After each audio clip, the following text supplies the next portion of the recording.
할렐루야. 오늘 예배 자리로 나온 여러분들에게 하나님의 은혜와 평강이 함께 하시기를 축원합니다.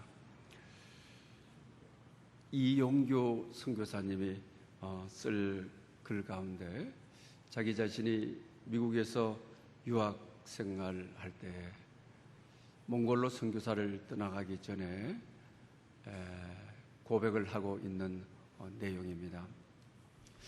미국에서 어느 남편과 아내에 대한 이야기입니다. 아내가 어렸을 때부터 시력이 좋지를 못합니다. 그래서 아주 가까이 있는 것만 희미하게 보게 되는 것이죠. 미국 동남부 지역에서 살자면 부부가 양쪽에 운전을 하지 못하게 되게 되면 살기가 쉽지 않은 것이죠. 편의점도 주택가 아주 멀리 떨어져 있는 것이죠. 자녀들도 학교를 반드시 차로 데려다 줘야 되는 것이죠. 근데 아내가 운전을 할 수 없을 정도로 시력이 나쁜 것입니다. 시장도 자기 자신이 봐와야만 합니다. 또 아내가 어디 갈 때나 자녀들이 어디 갈 때도 자기 자신이 운전을 하면서 가야만 하는 것입니다. 그러니 미국에서 생활한다는 것이 이 가정에만 너무 묶여지게 되니까 생활 또 자녀들을 교육시켜야 될 생활비가 항상 부족한 것이죠. 그렇지만 하나님의 채우심을 늘 경험하게 됩니다. 그런 가운데 어느 날 부흥회를 하게 되었고 그 강사님을 이 가정에서 모시게 되었습니다. 그런데 그 강사님이 식사 대접을 받으면서 첫 일성이 남편 보고 그 앞을 거의 보지 못하는 아내의 덕을 당신이 보고 있습니다. 아내의 은혜가 이 가정에 흐르고 있습니다. 자기 자신은 이 아내 때문에 너무 자기 삶이 묶여있고 어디에 가고 싶어도 갈 수가 없고 밤낮으로 이들을 카풀해주며 살아가고 있는데 뜻밖의 이야기를 이 아내 때문에 이 가정에 다 은혜를 받고 있다. 복을 받고 있다. 그래서 그 의미가 무엇이냐고 물었습니다. 그러면서 요한복음 13장의 이야기를 하게 되는 거죠. 예수님께서 제자들의 발을 씻기 위해서 수건을 허리에 두르고 대야를 가져와서 제자들의 발을 씻는 것입니다. 그러면서 섬김을 받는 것보다도 섬기는 것이 복되다. 내가 너희들을 이렇게 섬김으로 섬김을 닮아가는 것이 예수님을 가장 잘 닮아가는 것이다. 예수님이 이 세상에 오신 목적이 섬김을 받으러 온 것이 아니라 섬기러 왔다. 그러면서 17절에 가서는 너희가 이것을 알고 행하면 복이 있느니라. 주님이 제자들을 섬길 수 있는 마지막 환경이 되어서 오히려 섬김을 받아야 될 분이 섬기는 현장, 너희들이 이것을 깨닫고 행하게 되게 되면 복이 있다. 섬길 수 있는 환경이 복이라고 하는. 그래서 남편은 일생의 이 말씀을 자기 가훈으로 삼게 되어지는 것입니다. 그 아내의 시력이 없지만 오히려 섬길 수 있는 환경이 됐다고 하는 것, 또 자녀들을 섬길 수 있는 환경이라고 하는 것. 그래서 이 섬김이 아내의 앞을 보지 못함이 자기의 섬김의 확장이고 섬김의 폭이 커지고, 그러니 아내가 너의 복이다. 은혜의 통로다.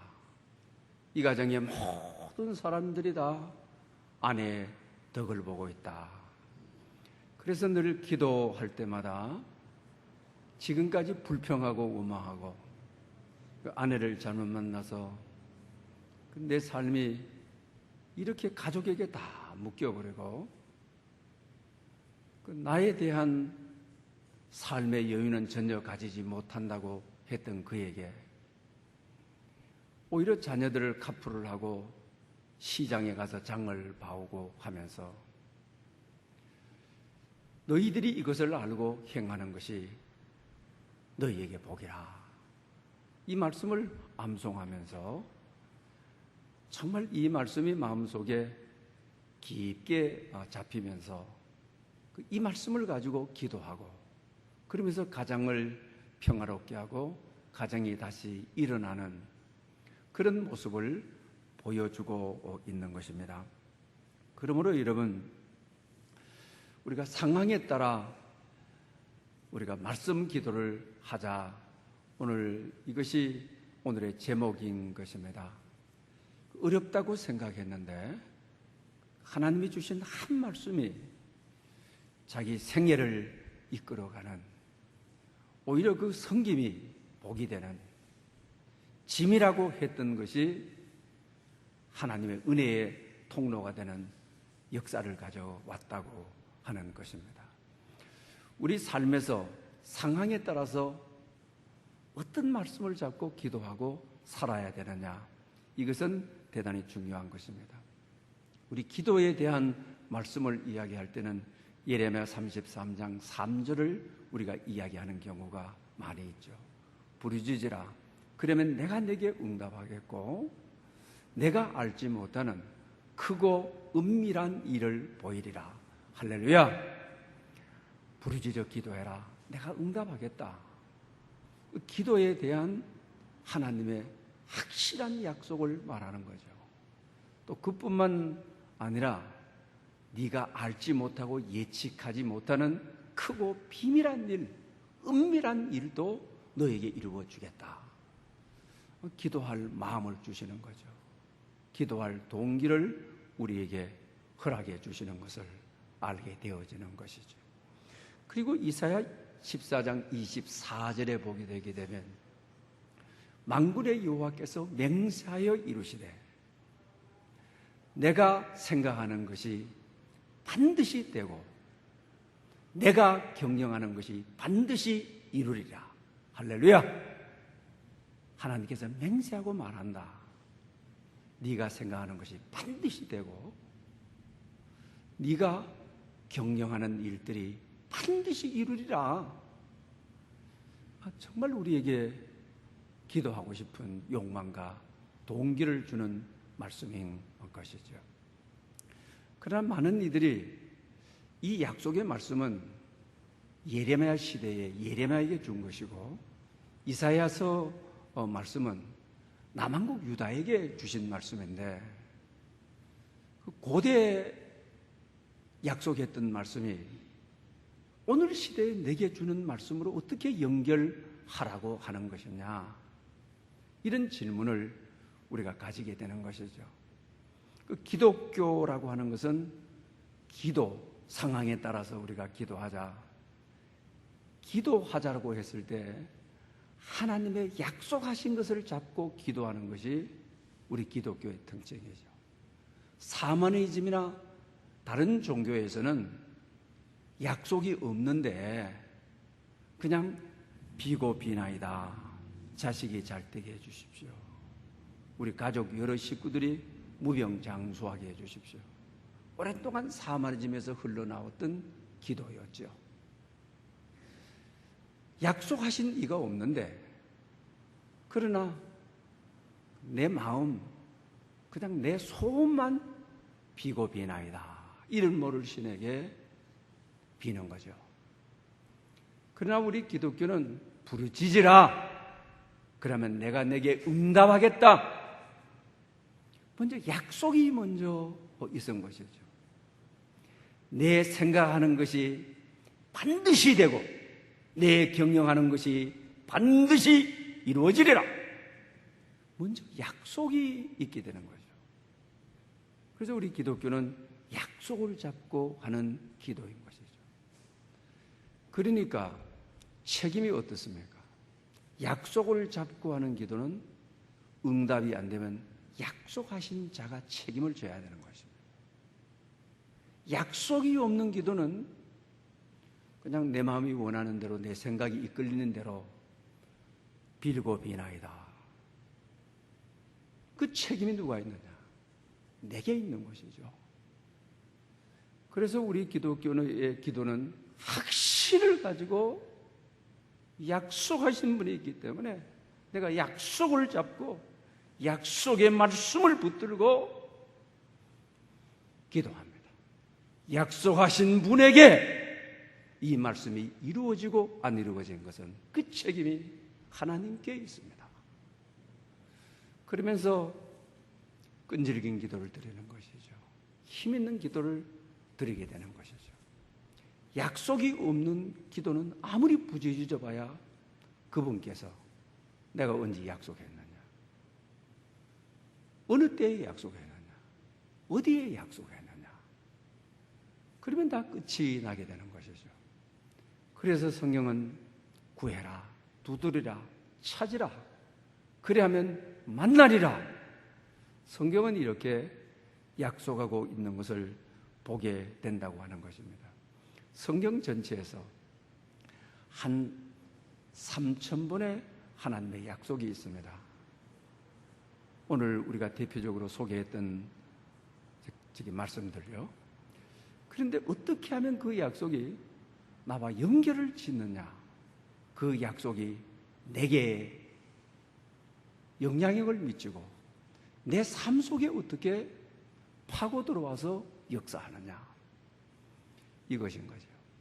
그래서 오늘 본문은 로마서 6장에 복음 중에 복음이라고 하는 내용을 담고 있는 것을 보게 되죠.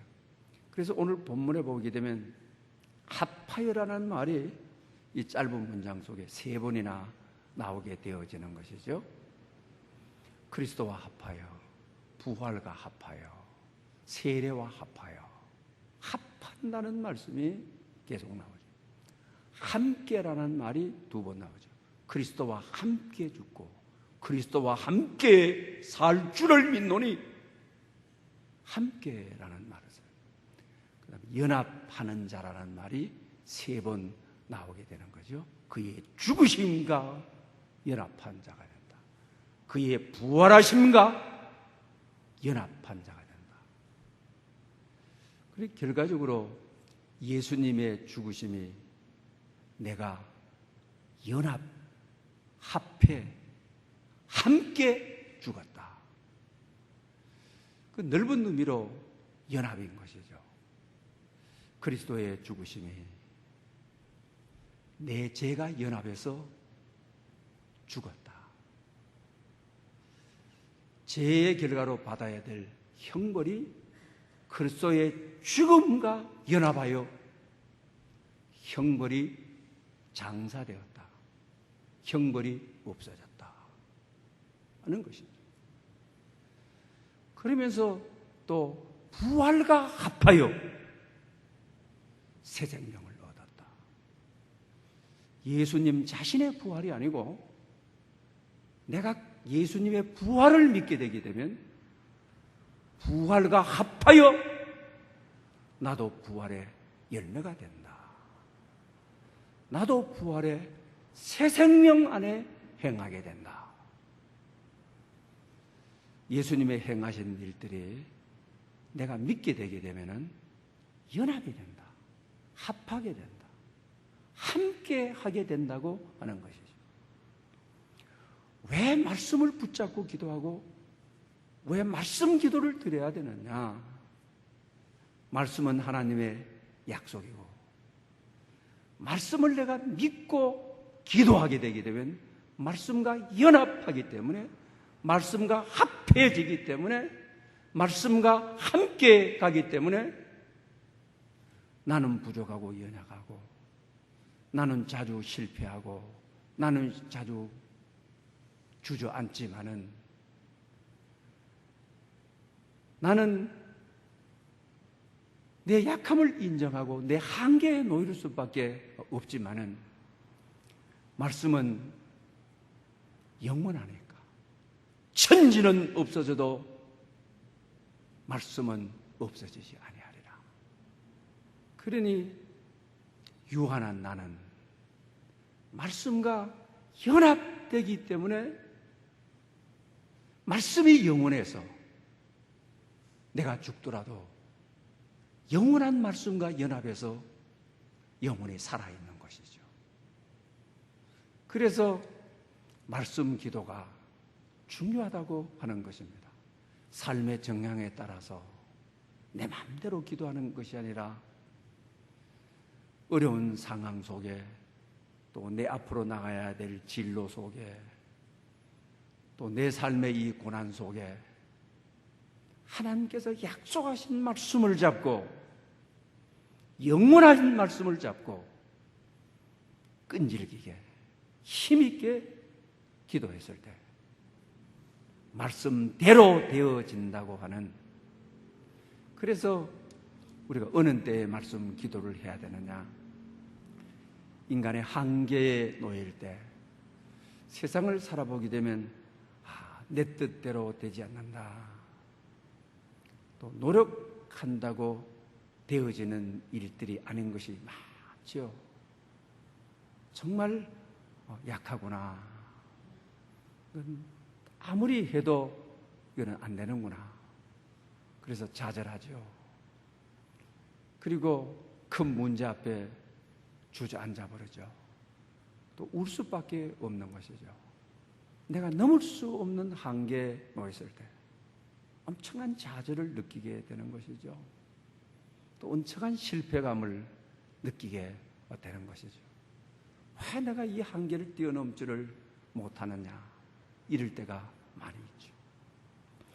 오늘 본문은 전체의 핵심을 한마디로 말하게 되면 나는 죽고 예수로 산다고 하는 로마서의 복음의 진수를 가르쳐 주고 있는 것을 보게 됩니다. 그래서 오늘 본문 4절에도 그러죠. 그러므로 우리가 그의 죽으심과 함께 세례를 받았으므로 그와 함께 장사되었나니 이는 아버지의 영광으로 말미암아 그리스도께서 죽은 자 가운데서 다시 살아나게 하신 같이, 그러면서 우리를 향하여 우리로 또한 새 생명 가운데 행하게 하려 하심이라. 할렐루야. 그러면서 8절에 가서는 그리스도와 함께 죽고 그리스도와 함께 살 줄을 믿는다고 선포하고 있는 것을 보게 되는 것입니다. 무슨 말입니까? 죽을 수밖에 없는 몸이다. 참 인간은 한계를 많이 느끼는, 죄를 안 지으려 해도 죄를 지을 수밖에 없는 한계를 가진 인생이라고 하는 것이죠. 그런데 그의 죽으심과 합하여 그의 죽으심이 내 인생이 연합되어 있는, 내 인생이 합해져 있는 것이 되었다. 그래서 세례를 받음으로 말미암아 그의 죽으심과 함께 죄를 장사했다. 우리가 받아야 될 형벌을 장사했다. 인간의 연약함과 죄를 지을 수밖에 없는 이 죄성을 장사하였노라. 이렇게 아주 선포하는 거죠. 좌절하지 아니하리라. 넘어지지 아니하리라. 한계를 넘어가리라. 그러면서 그 다음부터 이는 아버지의 영광으로 말미암아, 아버지의 영광이 뭐인 것입니까? 부활을 말하게, 예수 그리스도의 부활을 말하게 되는 거죠. 그리스도를 죽은 자 가운데서 살리신 같이 그 다음에 이제 우리와 연결을 해주는 거죠. 부활과 연합하게 되게 되면 우리로 또한 새 생명 가운데 죄 지을 수밖에 없고 연약한 나였는데 주님이 부활하셨으므로 부활과 연합해서 새 생명 가운데 행하게 하려 하심이라. 새 생명 가운데 살게 하려 하심이라. 인간의 한계를 뛰어넘어 연약함을 뛰어넘어 살게 하려 하심이라. 얼마나 놀라운 약속을 주는 것이죠. 바울은 이 진리를 너무나도 잘 알았던 것입니다. 인간의 한계를 느낄 때 오늘 보면 이 말씀을 암송하십시오. 여러분 마음에 새기십시오. 그리고 이 말씀을 붙잡고 끈질기게 기도하십시오. 하나님의 약속이기 때문입니다. 새 생명 가운데 살게 하려 하심이라. 죽을 수밖에 없는 연약한 몸. 주님이 십자가에 돌아가실 때 나의 연약함이 죽었습니다. 나의 죄성이 죽었습니다. 이제 내게 살아있는 것, 새 생명 가운데 살게 하신 부활의 영이 성령 하나님이 내 안에 계심으로 나는 새 생명 가운데 살아갈 수 있습니다. 새 생명 가운데 행하며 살겠습니다. 주저앉아 있을 때 우리가 대부분 구속의 은총에 대해서는 감사하지만 이 부활은 우리의 실제 삶과 관계되는 것이죠. 오늘 하루하루 좌절하고 고난으로 말미암아 낙심할 수밖에 없는 저희들이지만 그러나 아주 분명한 것은 그리스도께서 부활하셨다. 이것을 믿는 자가 너도 연합하여 새 생명의 역사, 부활의 역사, 하나님의 영광의 역사가 너희의 삶을 통하여 행하게 하려 하시니라. 이렇게 말합니다. 바울은 더 쉽게 갈라디아서 2장 20절에 아주 분명하게 그도 좌절을 많이 느꼈기 때문에 갈라디아 교회에서 목회하다가 간질인지 안질인지 교인들 앞에 쓰러지고 아주 창피한 것을 많이 느꼈을 때 인간의 한계, 복음을 전하는 자로서의 육체의 아픈 한계를 가지고 교인 앞에 쓰러지고 넘어지는 모습을 자기 자신도 그렇게 보이는 것이죠. 그러면서 갈라디아서 2장 20절에 내가 그리스도와 함께 십자가에 못 박혔나니 나의 이 부끄러운 육체의 연약함 다 십자가에 못 박았다. 이제 내가 사는 것은 내가 아니라 오직 내 안에서 그리스도께서 사신 것이라.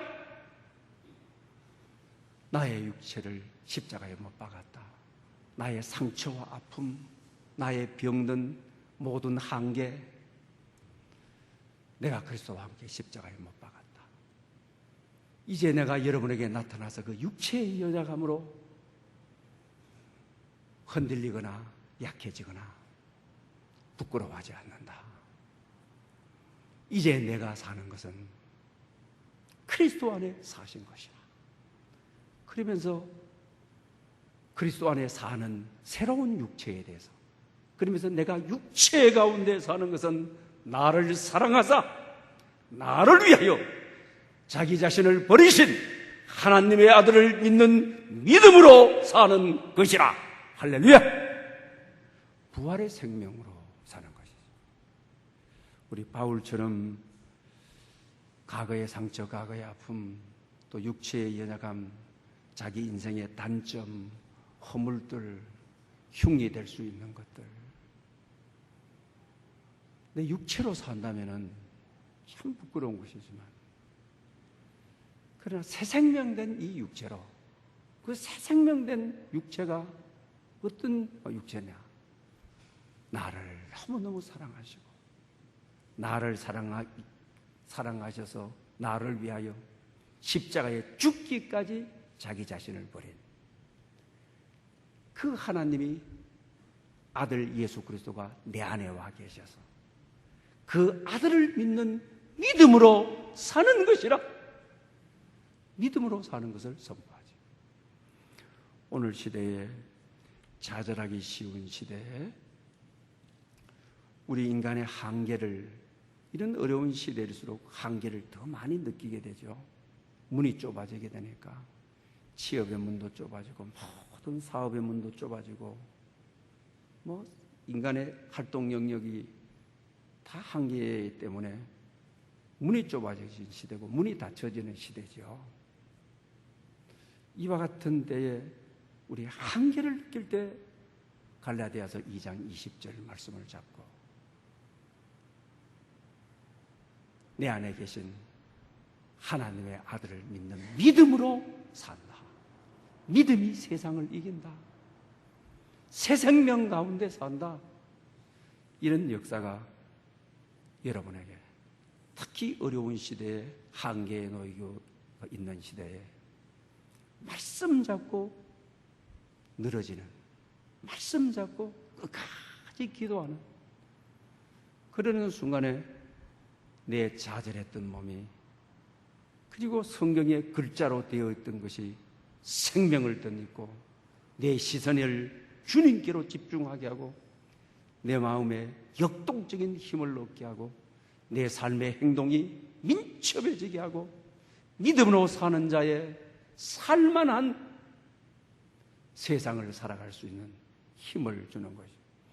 폴 푸르나고라고 하는 기독교 상담학자가 있습니다.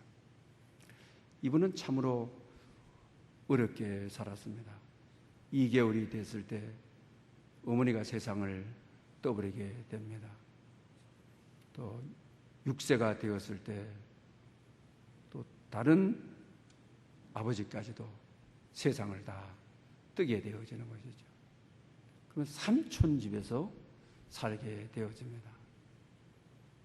초등학교 때부터 눈치를 보면서 설거지도 해야 되고 집안 청소도 해야 되고 누가 가르치는 것도 아닌데 자기 자신은 그냥 생존의 방법이었다. 삼촌 눈에 맞아야 되니까 늘 언제 어느 때 쫓겨날지도 모르는, 야단 말지도 모르는, 그래서 자폐증이 초등학교 때부터 와버렸습니다. 긴장하며 살다가 삼촌 마음에 들지 않게 되면 언제 어느 때든지 쫓겨나야 되는, 갈 데도 없는 불안감 속에 산 거죠. 늘 두려움 속에 산 거죠. 그리고 공황장애가 오게 되는 것입니다. 그런데 이분이 복음을 받아들이고 정말 로마서의 이 말씀, 그리스도와 함께 죽고 그리스도와 함께 산 줄을 믿는다. 자기 인생의 한계, 아버지 어머니 없는 한계, 그리고 자폐증을 가지고 있는 한계, 무엇을 하든지 자신감이 없는 한계. 그런데 또한 우리로 새 생명 가운데 행하게 하려 하심이라. 이 말씀을 잡고 내 같은 인생도 새 생명 가운데, 부활의 능력 가운데, 부활의 역사 가운데, 부활의 강명한 세계를 만들어가는 일에 나를 쓰십시오. 그래서 그 당시 우리 인간을 치료하는 의학인 인간의학이라고 하는 의사가 되죠. 기독교 상담자가 되시면서 내같이 밟힌 사람, 늘 불안해하고 늘 두려워하고 누울 때가 불안하고 눈을 뜨고 나게 되게 되면 무슨 일이 없을까? 삼촌 부부가 싸우거나 삼촌 자녀들하고 갈등이 있거나 차납게나 그냥 날마다 찾아오는 불안, 그러니 자폐증이 걸려서 그런 순간만 일어나게 되면 쓰러지고 입에 거품을 품던 그가 그리스도와 함께 죽고 내 인간의 연약함은 죽인다, 내 인간의 모든 이 약함과 재성, 출생을 다 십자가에 다 장사하고 부활하신 주님과 함께 새로운 피조물이 되어 살아가라. 그럴 때 하나님께서 자기를 의사가 되게 하시고 자기 같은 처지에 놓여 있는 사람들에게 인간의학이라고 하는 것을 개발을 해서 그들의 정신을 치유하고 그들의 심리를 치유하는 사람이 되었다고 하는 것입니다. 그러므로 여러분, 오늘 한계를 가장 느끼기 쉬운 이 시대에 내가 살면 실패합니다. 바울처럼 이제 내가 사는 것이 아니다. 오직 내 안에 그리스도께서 사신 것이라. 부활하신 주님이 내 안에 사신 것이라. 이렇게 선포하고 이렇게 말씀을 외우고 이렇게 말씀이 나의 뼈가 되고 살이 되도록 하고 그리고 우리가 말씀 잡고 기도할 때 부활하신 주님은 어떤 한계를 또 뛰어넘을 수 있는 거죠. 어떤 아픔도 이길 수 없는 것이죠. 어떤 인간의 좌절도 일으켜 세워주시는 것이죠. 오늘 특히 이와 같은 시대에 오늘 이 로마서와 갈라디아서가 여러분 상황에 오늘 시대에 이 말씀을 잡고 기도하는 여러분들에게 새 생명 가운데 행하는 역사가 있으시기를 축복합니다. 그리고 두 번째로는 염려이죠.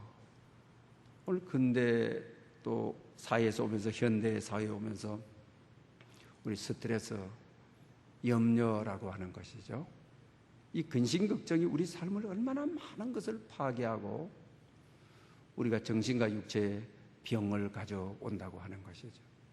주님께서도 산상수훈에 우리 마태복음 6장에 보게 되면 그런 말씀을 하시는 것을 보게 되는 것이죠. 들의 백합화에 대한 이야기도 하시는 것이죠. 저는 기르는 이가 없는데 아주 백합화가 솔로몬의 옷처럼 아름답게 피는 것이죠. 그럴 때 주님께서 하시는 말씀이 너희일까 보냐, 믿음이 작은 자들아, 이러죠.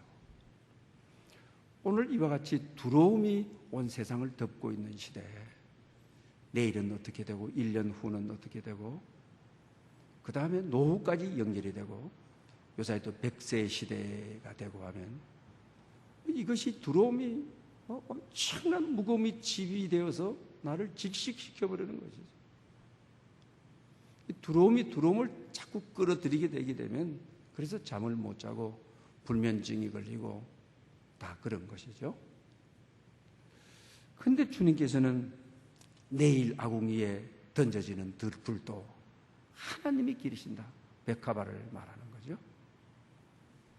그러면서 너희일까 보냐, 믿음이 작은 자들아. 너희일까 보냐라는 말씀은 무슨 말인 거죠? 우리 신분에 대한 것이죠. 우리 신분을 잡고 살아가야 되는 거죠. 신분을 잃어버리면은 늘 걱정 속에 근심 속에 살아가는 거죠. 너희일까 보냐는 하나님의 자녀가 아니냐.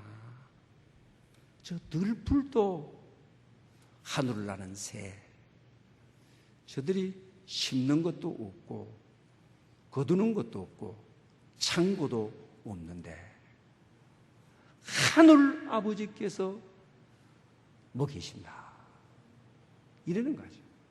그러면서 너희일까 보냐, 하나님의 자녀라는 신분을 잊지 말고 살아야 된다. 하나님의 자녀라고 하는, 내가 하나님의 자녀인데 먹을 거 입을 거 마실 것 때문에 이방인들처럼 염려하면 안 되지. 공중의 새를 보라고, 들의 백합화, 들풀을 보라고 하신 하나님께서 내가 하나님의 자녀라고 하는 의식만 분명히 있다고 한다면 염려를 덜 수 있죠. 근심을 덜 수 있죠. 하늘의 새도 돌보시는 분께서 하나님의 아들, 딸 된 우리를 얼마나 잘 챙겨주시겠습니까? 세심하게 챙겨주시겠습니다. 돌아온 발자취를 돌이켜보면 어떻습니까? 정말 내가 계획한 것보다도 하나님이 잘 인도해 주셨다. 내가 가고자 원했던 길보다도 하나님께서 사람도 물질도 환경도 하나님이 준비해 주셨다. 과거에 살아온 것을 돌이켜보면 하나님의 자녀로 산다고 하는 것, 이것이 얼마나 하나님의 세밀한 은혜가 있는가를 알게 해주는 것이죠. 어느 한 교수의 자주 성가를 한 간증 그 내용입니다. 50이 넘도록 결혼을 하지 못한 의사 선생님에 대한 이야기입니다. 자기 자신은 가난한 집안에서 열심히 공부해서 의사가 됐습니다. 그리고 동생들을 미리 다 결혼을 시켰습니다. 또 그뿐만 아니라 동생들을 다 공부를 다 시켰습니다. 또 동생들의 살 전세방에서부터 월세방까지를 다 챙겨야만 했습니다. 그리고 나서 나이가 50이 넘었는데 자기 자신을 돌볼 수가 없었습니다. 아버지가 너무 고생하면서 자기네들의 형제를 길렀기 때문에 아버지를 대신해서 동생들 학교 다 보내고, 그러니 늘 걱정 속에 사는 거죠. 저 동생은 등록금이 언제고, 그 다음에 이 의사 선생님이 매일 가계부를 쓰고 돈도 많이 벌었는데 또 여동생들이 결혼할 때 결혼을 어떻게 하고 늘 근심 걱정 속에 살아갑니다. 그런데 이분이 어느 날 세례를 받는 날이었습니다. 자기 일기장에 이렇게 썼는데 제가 하도 감동을 받아서 그대로 좀 인용해 보겠습니다. 이제 내게도 의지할 분이 생겼으니 참으로 기쁘다. 나의 걱정과 근심을 내어 놓을 수 있는 분이 생겼으니 이제 내 마음이 편안해진다. 이것이 믿음인 것이죠.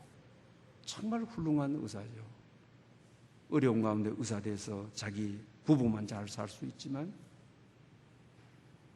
동생들 일일이 하나하나 살 수 있도록 다 해주고, 거기까지 살아오면서 얼마나 많은 근심을 냈는지, 얼마나 많은 걱정을 냈는지, 그리고 교회에 나와서 예수님을 영접하고 세례를 받게 되는데, 이제 내 모든 짐을 맡기라 하신 주님, 내 염려를 다 하나님께 맡기라. 그러면 그가 너희를 돌보시리라. 내 이제 걱정 맡길 수가 있다. 염려를 맡아주실 분이 있다. 이제 날 돌보아 주신 하나님 계신다. 들의 백합화를 기르시듯이, 하늘의 공중의 새를 기르시듯이 돌봐 주실 분이 생겼다. 그러면서 그의 편안을 고백하고 있는 것을 보게 된다라고 하는 것입니다.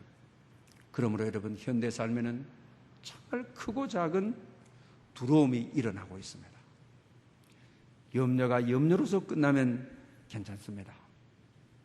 그러나 이 염려는 가정의 불평을 늘어놓도록 하게 되죠. 그리고 또 이 염려는 하나님에 대한 불신으로 방향을 바꾸게 되는 것이죠. 하나님이 어디 있어? 염려에 이끌려 살게 되게 되면 신앙을 떠나게 되죠. 염려 많은 엄마나 아빠나 자녀가 있게 되면 그 가정의 평안은 다 깨지는 것이죠. 순식간에 염려의 슬픔이 가정을 삽시간에 덮어버리는 것이죠. 이미 우리가 감사 훈련을 받을 때 여러분에게 많이 말씀드렸습니다만, 이와 같은 때에는 상황에 맞는 말씀을 잡고 아무것도 염려하지 말고 오직 기도와 간구로 감사함으로 하나님께 아뢰라. 그리하면 모든 지각에 뛰어나신 하나님이 너희 생각과 마음을 지키시리라. 할렐루야! 왜 정말 오늘 우리 시대에 염려가 스트레스를 가져오고, 염려가 가정을 파괴하고, 염려가 불면증을 가져오고, 염려가 가정을 다 어둡게 해버리고, 코로나19로 말미암아 되는 일들이 없는, 가는 곳마다 우리 인생의 장애와 한계를 만나야 되는데, 내년을 근심하면 정말 살아갈 맛 떨어지죠. 또 여러분들 자녀들 홍기가 돼서, 요새 결혼식도 여러분 가보게 되게 되면 예식장에 다 못 들어가죠. 기약할 때 50명만 들어오도록, 대표 50명만 들어오도록 다 지그재그로 앉혀가지고요. 교회도 해도 마찬가지죠. 약속할 때 몇 명만 본당에 들어와야 합니다. 이러는 거죠. 거의 뭐 이거 참 자꾸 이렇게 생각하게 되면, 아이 뭐 딸 자식 아들을 뭐 언제 결혼해야 되는데, 뭐 또 어떻게 준비해야 되는데, 어려운 시대에 끝이 없는 것이죠. 이 염려는 우리를 직사시켜버리는 거죠. 그럴 때 아무것도 걱정하지 말고 다만 모든 일에 기도와 간구로 너희 구할 것을 감사함으로 아뢰라. 감사 일기를 쓰다 보면 정말 감사 기도만, 염려 기도는 하지 않고 감사 기도만 자꾸 하다 보면 불평이 사라지고 원망이 사라지고, 감사 기도를 하다 보면 하나님께 집중하게 되고, 그 말씀이 살아 나를 찔러 쪼개어 나에게 힘을 돋우어주고 생명 넘치는 새 생명 가운데 행하도록 하시는 것이죠. 그래서 너희 염려를 다 주께 맡기라. 이는 그가 너희를 돌보심이라. 베드로전서 5장 7절에도 이렇게 말씀하시는 이유가 여기에 있는 것입니다. 우리 김남국 목사님이 쓴 글 가운데 이런 글이 있습니다. 저희들 때 신학교 다닐 때는 대부분 참 어려운 시대죠. 기숙사가 그냥 창문에 그냥 바람 오고, 그래서 식사도 군대 식사보다도 다 못한 식사였죠. 그래서 전부 가난한 분들이, 저는 그러지는 않았습니다만, 그 후원해주는, 등록금을 후원해주는 분이 있으면 한 학기 당기고, 없으면 또 일자리에 가서 일하다가 후원자가 생기면 하고, 자기 이야기를 그렇게 하고 있어요.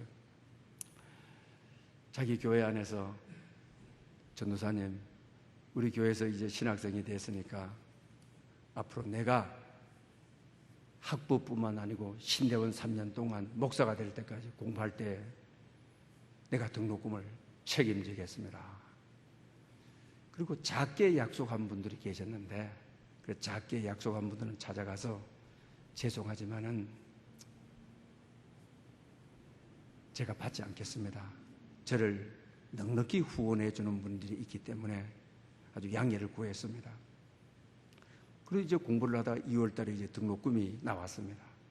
그 약속했던 분에게 전화를 해서 등록금이 얼마를 나왔다 하니까 다시 기도하는 중에 있다고 가슴이 아주 서늘하게, 왜 다시 기도하셨냐고 하니까 당신 가족 식구들 가운데 나를 대단히 섭섭하게 한 사람이 있다고, 그래서 당신에게 지원을 해야 될지 다른 사람에게 지원을 해야 될지 기도하고 있다고. 너무 속이 상하고 마음이 너무 많이 아프더라고 하는 거예요. 그래서 기도를 하고 찾아갔답니다. 제 등록금 때문에 하나님의 이름이 부끄럽게 거론되는 거 저는 정말 원하지를 않습니다. 하나님께서 지원해 줘라 했다가 가족끼리 좀 감정 상하다고 해서 다시 기도하고 다른 사람 생각해 봐라. 하나님은 이런 하나님이라고는 저는 생각하지를 않습니다. 만약에 하나님의 이름이 저의 이 등록금 때문에 자꾸 오르내린다고 한다면 저는 이걸 받지 않겠습니다. 양해를 해 주십시오. 신앙으로 큰 소리는 쳐놓고 기숙사에 와가지고 두려움이 몰아오고 막 걱정이 되고 또 한 학기를 휴학하고 쉬었다가 들어와야 되느냐, 그러면서 많이 그렇게 울었다는 거예요. 그 옛날에는 신대원 3년도 들어가서 한 학기도 안 빠지고 졸업하는 생들이 많지 않았어요. 대부분 경제적인 문제로. 그 다음에 식당에 가게 되면 기숙사 식사가 식사가 아니거든요. 김치 조각 몇 가지 넣고 그게 식사거든요. 근데 그것도 아끼려고 아침 식사 안 하고 점심 식사 배불리 먹고 그 다음부터 공부할 수 있도록 하고, 그런 분들이 태반이었거든요. 그래서 너무 아파하고 너무 힘들어하고 하나님 앞에 울었대요. 그랬는데 베드로전서 조금 전에 여러분들에게 말씀드렸던 5장 7절 말씀을, 너희 염려를 다 주께 맡기라, 이는 그가 너희를 돌보심이라. 그냥 하나님께 이걸 붙잡고 내 등록금을 주님 앞에 맡깁니다. 주님이 돌봐 주실 줄 믿습니다. 그렇게 이 말씀 한 절 한 절이 글자가 아니고 생명이 되어 예수님 자신이 되어 자기 영혼 속에 알랄이 박히더라고 하는 거예요. 그리고 등록금 날짜가 지났는데 나타나질 않더라는 거예요. 그래서 이제 한 학기 휴학해야 되겠다 하는데 자기 한 학급에 우리 여전도사님이 오셔가지고 나는 등록금을 벌써 냈습니다. 그런데 어느 분이 또 등록금 하라고 이렇게 넉넉하게 돈을 가지고 왔습니다. 근데 내가 기도하는데 김남국 전도사님이 너무 생각이 나서 가져왔습니다. 막 그때 자기 마음은 정말 이렇게 말씀 기도가, 말씀 잡고 기도하는 것이, 말씀 잡고 끈질기게 힘있게 기도하는 것이 이런 능력을 가져오구나, 이런 선물을 가져오는구나, 이런 응답을 가져오는구나. 이사야서 24장 말씀대로 내 생각하는 것이 반드시 되고 내가 경영하는 것이 반드시 이루리라. 할렐루야. 그 말씀이 그대로 말씀대로 풀어주시더라고 하는 것이죠. 어려운 시대에 오늘 두 가지에 대해서 말씀을 드렸습니다. 여러분, 믿음이 약하고 쓰러지고 넘어지기 쉽고 인간의 한계 앞에 갈라디아서 2장 20절, 오늘 로마서 6장 7절 8절 말씀들, 정말 이걸 잡고 또 뿐만 아니라 염려와 의심이 세상을 덮고 있는 이 시대에 말씀 기도하는 빌립보서 4장 6절 7절부터, 그리고 오늘 베드로 전서 5장 7절 말씀들, 말씀 기도를 통하여 이 어려운 시대를 풀어가는 여러분 될 수 있기를 축원합니다. 기도 드리겠습니다. 할렐루야. 영광